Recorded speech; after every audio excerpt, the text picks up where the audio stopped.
Hey,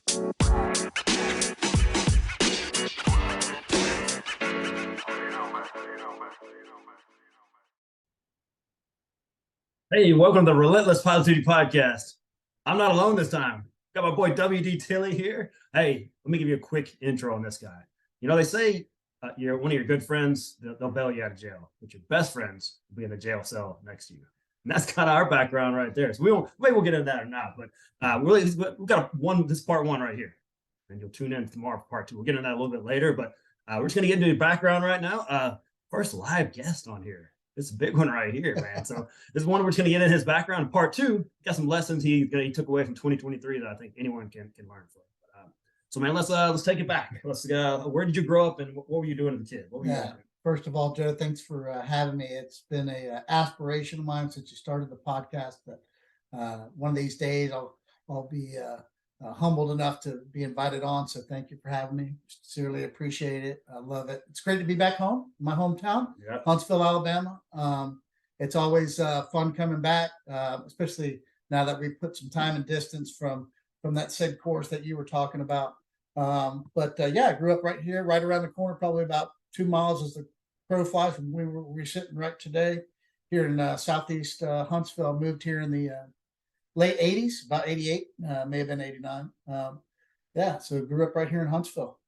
Yeah. So what he's talking about is, he said, beginning of the year, if I do A through Z, and he laid out some things, we talked about it, can I come on your podcast?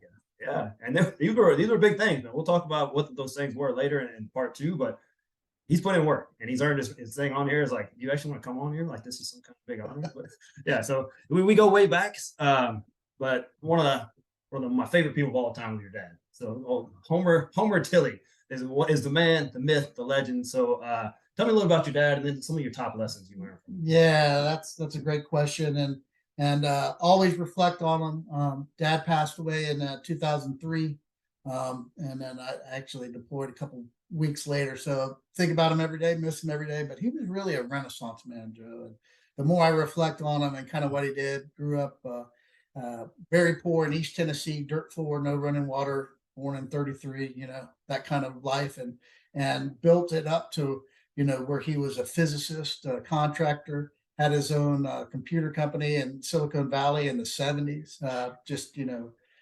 but also was that guy that loved football, loved to mix it up. I seen him throw down a time or two, but always then go turn on Mozart when he got home. So really a Renaissance man. So somebody that can kind of be good at a lot of different things, and really took his destiny in his own hands. Wasn't a big fan of school growing up. Did a lot of just taking out and getting in the Smokies and going off for weeks at a time. Back then you could do that and not have to be really in trouble for it. And he didn't really care if he did. And then parlayed that into going into Korea and worked as a radar guy. So good at school that they told him to stick around as an instructor. And that kind of started the path for him. Had a family, went to school at night, and then got his degree from FIT. Back then it was called FIT. It's called in Melbourne, and ended up becoming a physicist and working with the space program at the Cape Canaveral, and did a lot of defense contracting stuff. So was also a chief petty officer, so was Air Force and in the Navy. He was a Navy chief, which really kind of molded me, where I got from. So I really took away a lot of things. I always tried to aspire to be try to be a Renaissance man, and be able to be smart about history and art, but at the same time, be able to go do what you need to do, get your hands dirty and do that kind of thing too. So he's very independent, and I take a lot of my personal politics from him too. Independency, leave me alone, let me do my thing, kind of that libertarian lifestyle. And the biggest thing I took away from was the golden rule.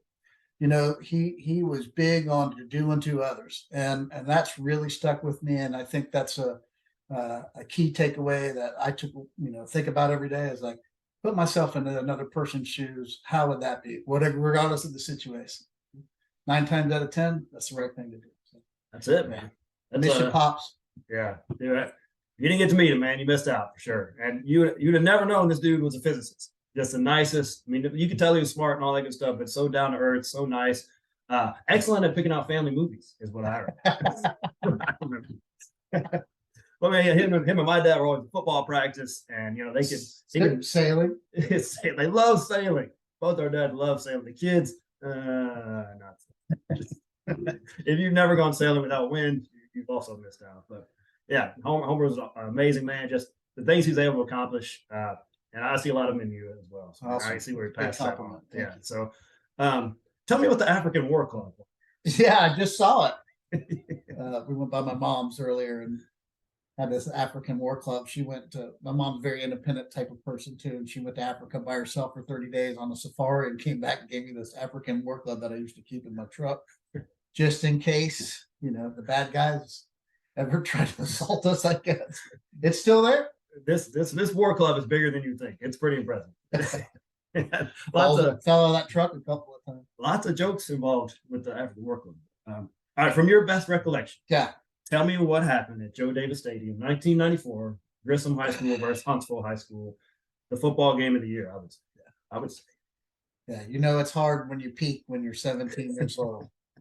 This is a highlight of my life, probably the greatest 5 seconds of my life for sure. I'll tell you exactly how I remember. One, it was postponed to Saturday. I think Luke did a great job on your podcast earlier this year and kind of talked about how we had to play on a Saturday. But the biggest thing I really remember is there was a whole different vibe that day than normal games. I mean, everybody always gets anxious and stuff, and yeah, it's our rival and all this, but there was a little something else extra in the air. I could just feel the crowd was amazing. Yeah. It was a Saturday. It was at Joe Davis. For those of y'all don't know, it's the AAA of baseball, so it's kind of a big feel to it. And then the game itself was very competitive, very back and forth. They had really awesome athletes, especially with the fullback and the tight end, if I remember, and quarterback. And their 1-2 punch. Back then everybody ran with a fullback and tight end and a power I formation. Most teams did. And I'll tell you what I remember is going back and forth. And when we got into that double overtime, and they said, we could tell that they were coming out of the huddle and they were going for it.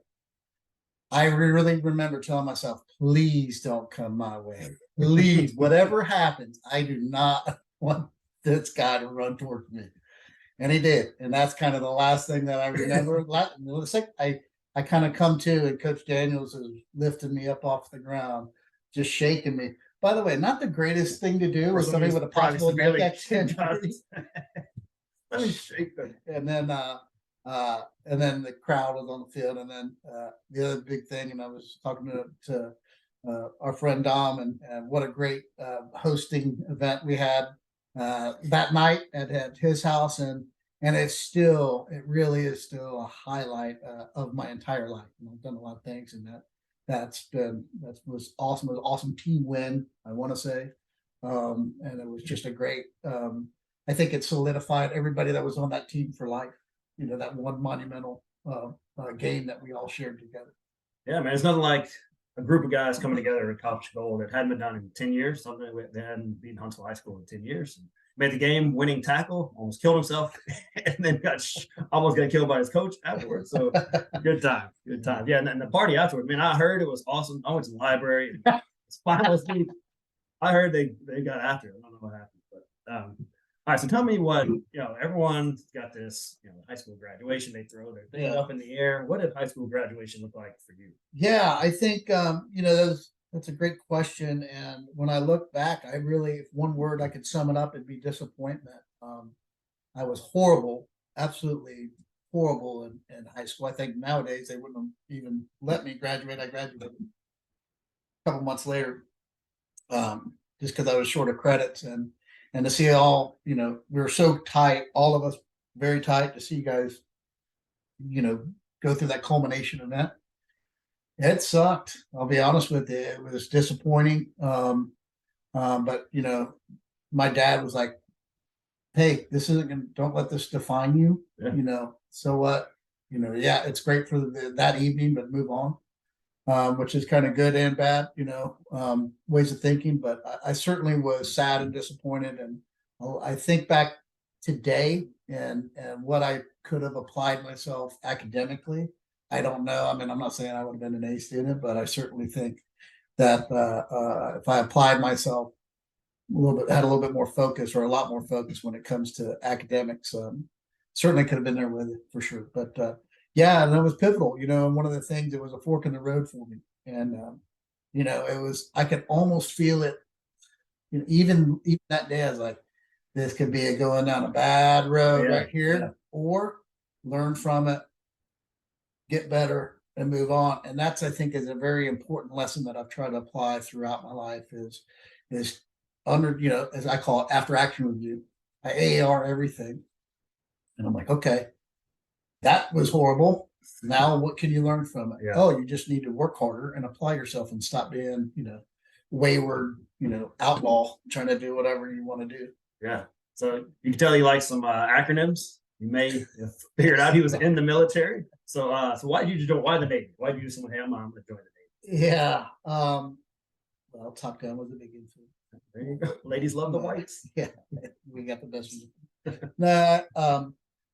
I think it goes back to this one story that I was real little, that my dad went through Chiefs initiation back in the 70s. And my mom said that the chief petty officers were the most foul-mouthed, drinkingest bunch of derelicts on the face of the earth. And I said, that sounds like a job for me.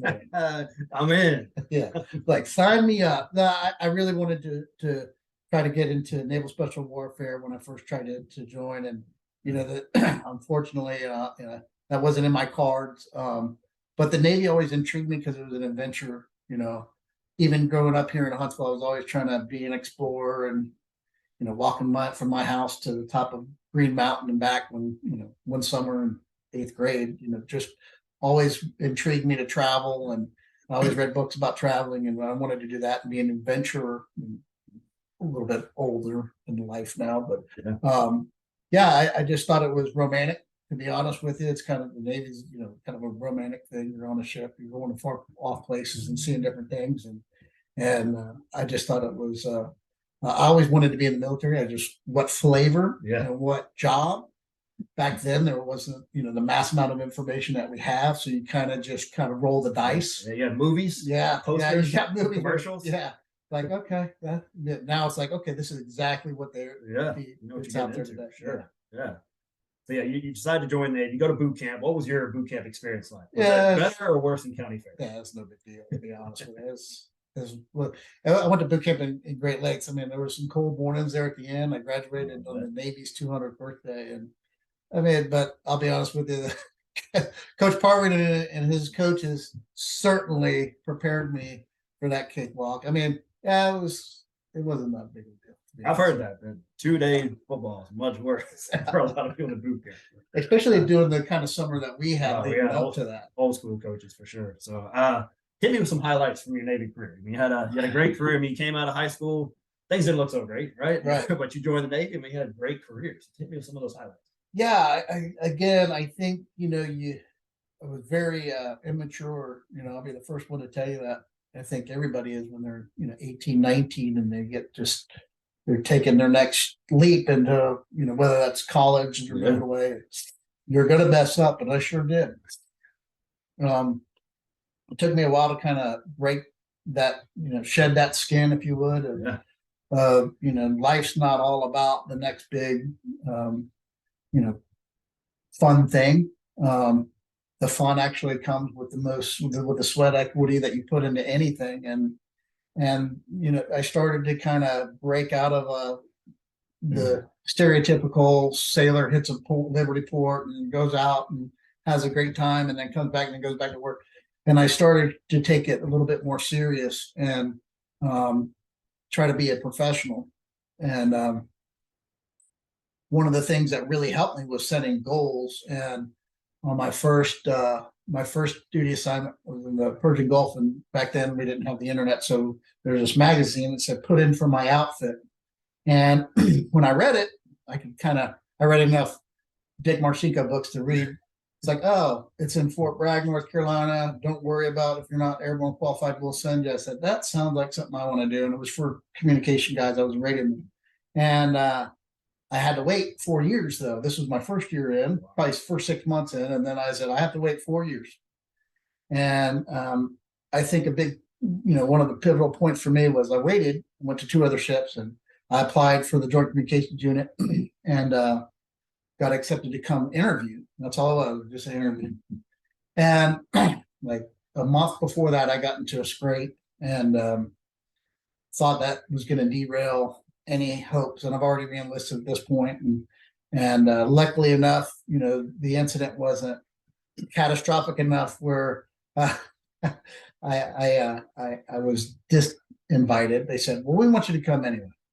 So I ended up finding my way there through a snowstorm, and I swear that's the only reason I was hired the first time.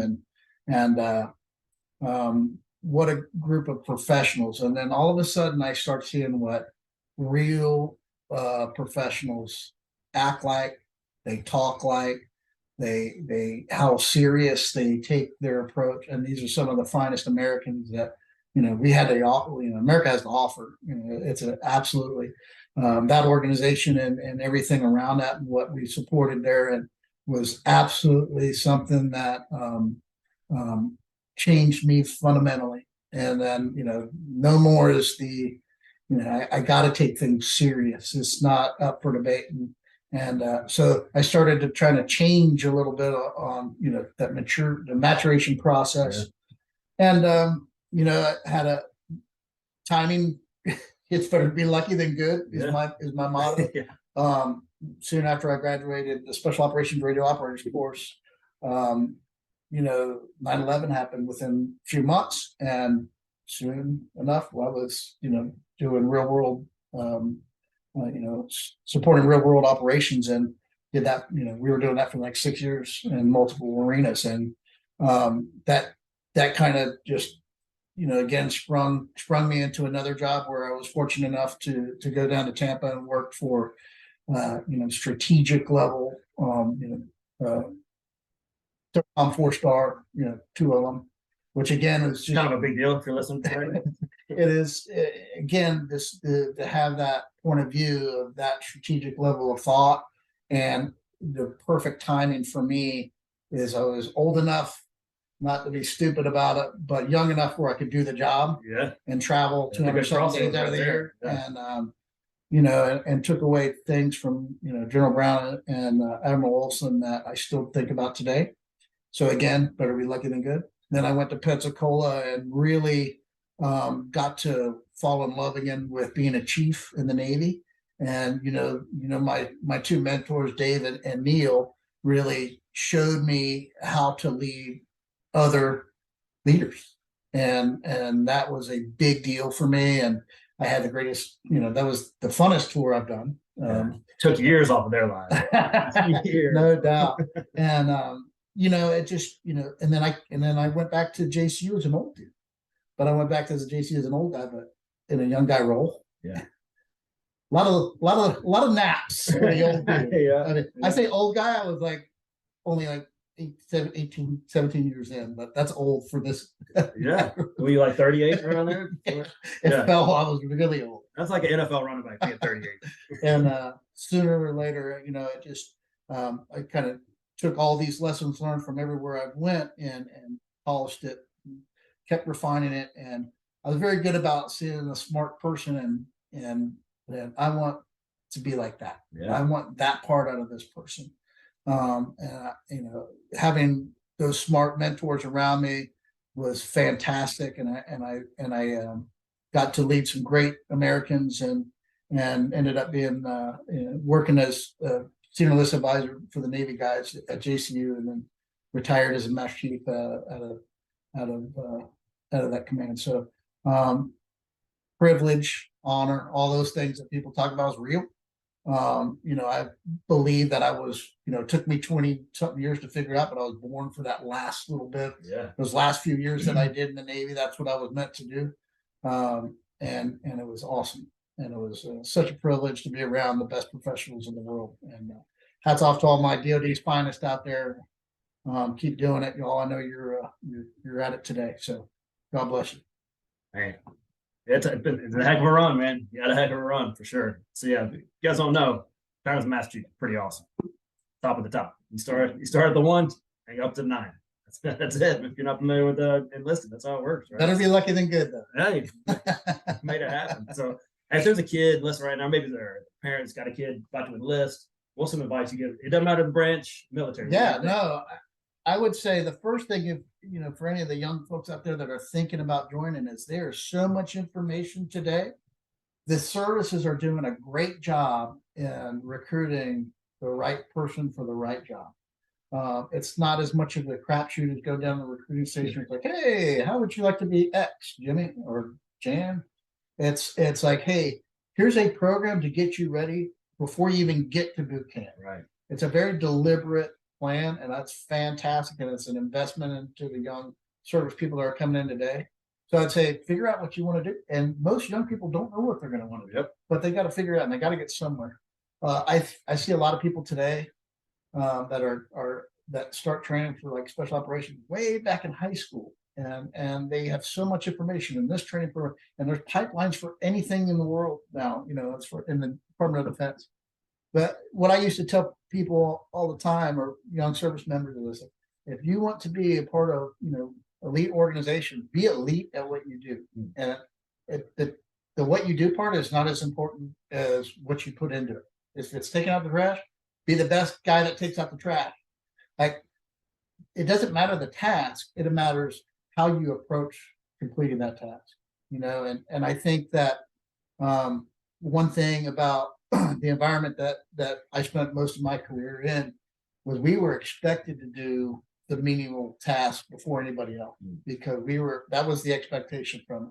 If trash needed to be taken care of and you're the guy in the room and there's a bunch of other people, you better be the one that's doing it. That's the reputation that you want to have to do anything. So I would just say, do your research, figure out what you want to do.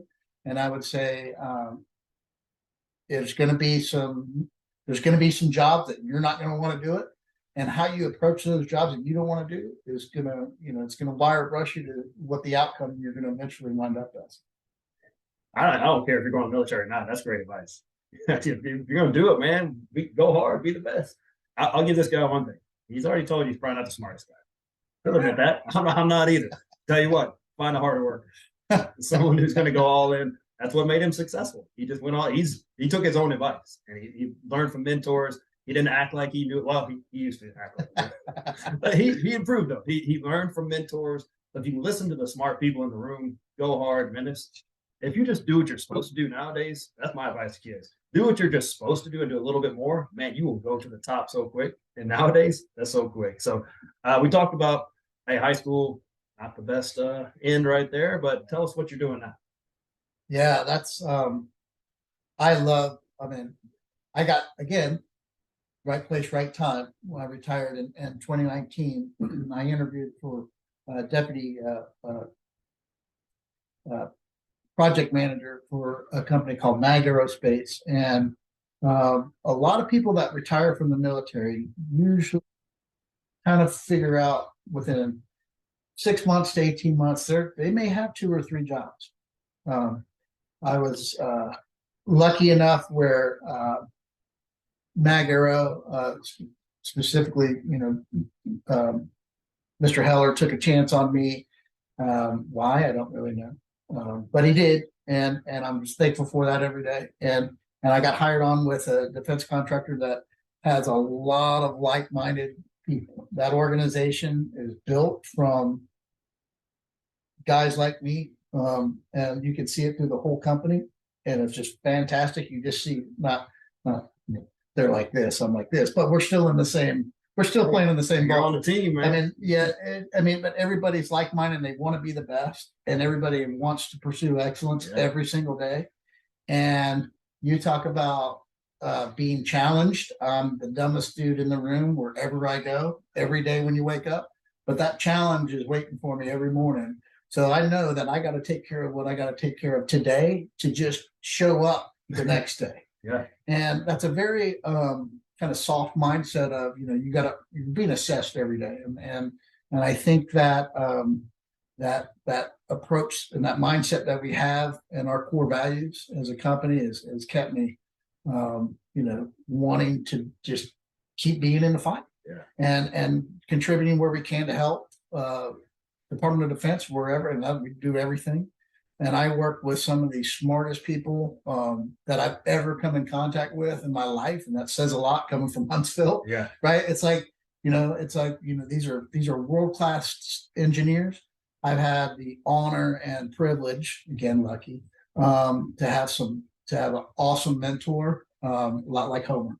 Reminds me a lot of like him. And his name's Larry McGatt, and he's taught me so much in this world of that I didn't grow up in, and just you got to figure it out, and that discovery learning. And it's challenging, and it's it's a different kind of fun.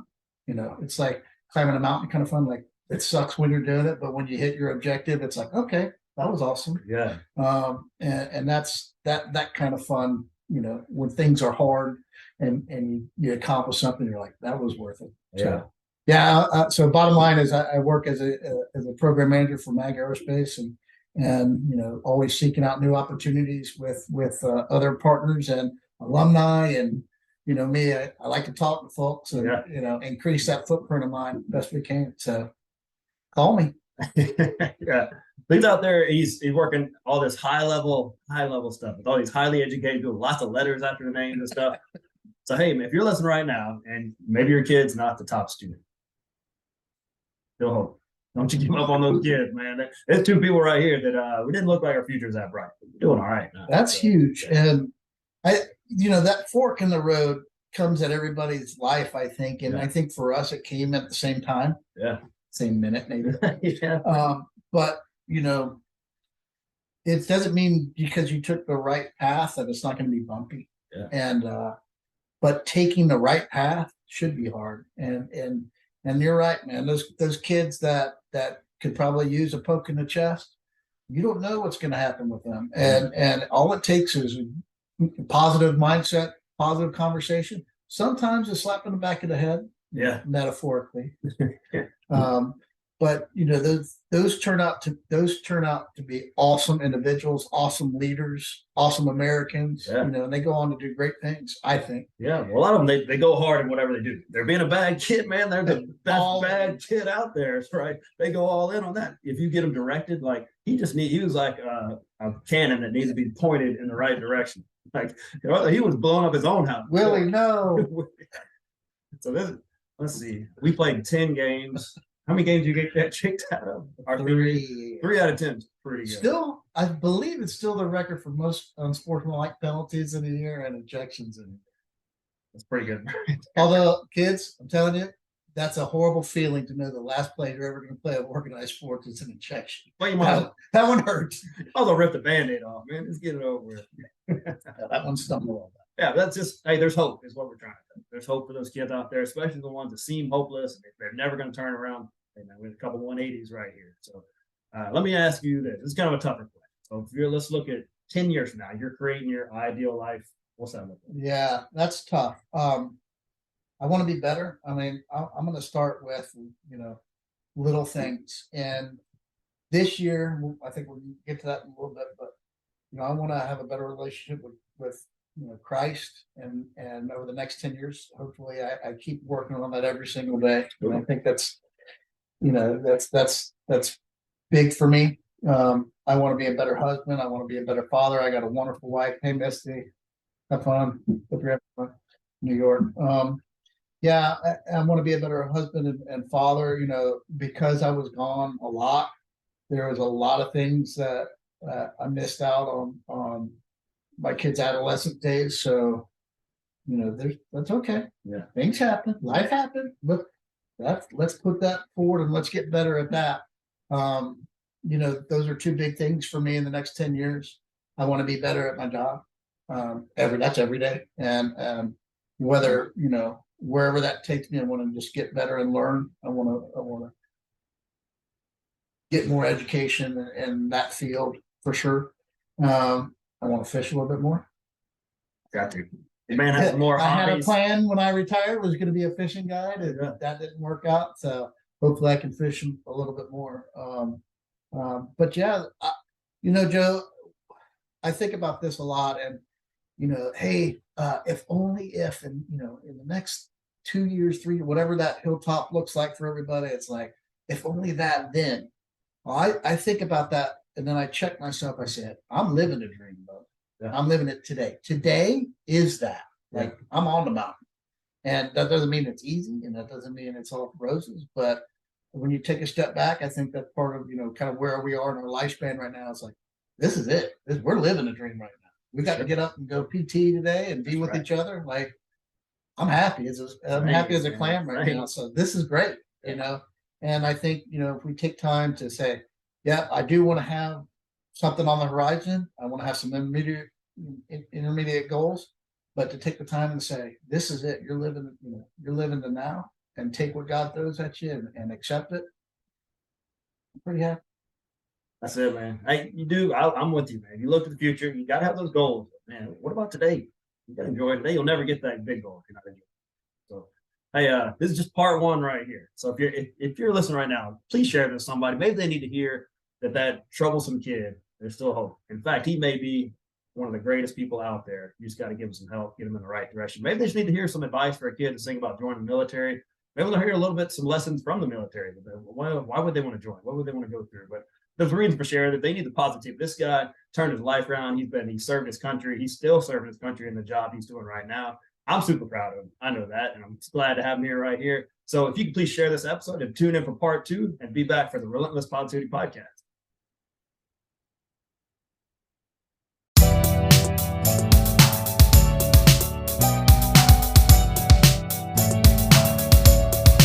Wow, what a great episode. You just share that with somebody. I'm going to share with you some awesome sponsors. McWilliams Marketing. They can help your business grow. Regardless of the size of the project, you're going to get a solution that is specifically created for you and your business. No cookie cutter, one size fits approach here. So Amy and her band of fearless marketers can help you with all that stuff that you think you can do, but you're not really that good at it. You don't have time for it. They can do that. They're the experts. It's what they do. Web design, online conversion optimization, SEO, graphic design, marketing, page management, all that stuff. Go let them do that. Don't handle that yourself. Go check them out at McWilliamsMarketing.com. See what all they can do. They're amazing people.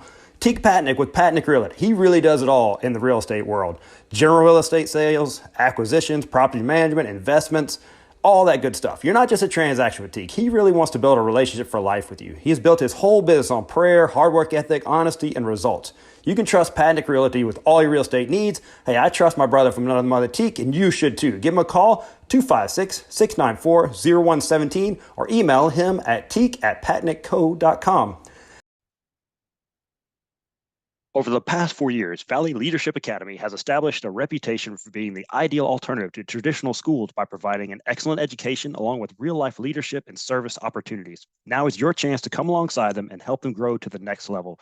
Please visit valleyleadershipacademy.org to find out about personal and corporate sponsorships that will help this remarkable school grow in an even brighter spot in Huntsville. Together, we can make a difference. Hey, these are awesome businesses. Go support them. They're out supporting positivity, and they will do you right. Have an awesome day.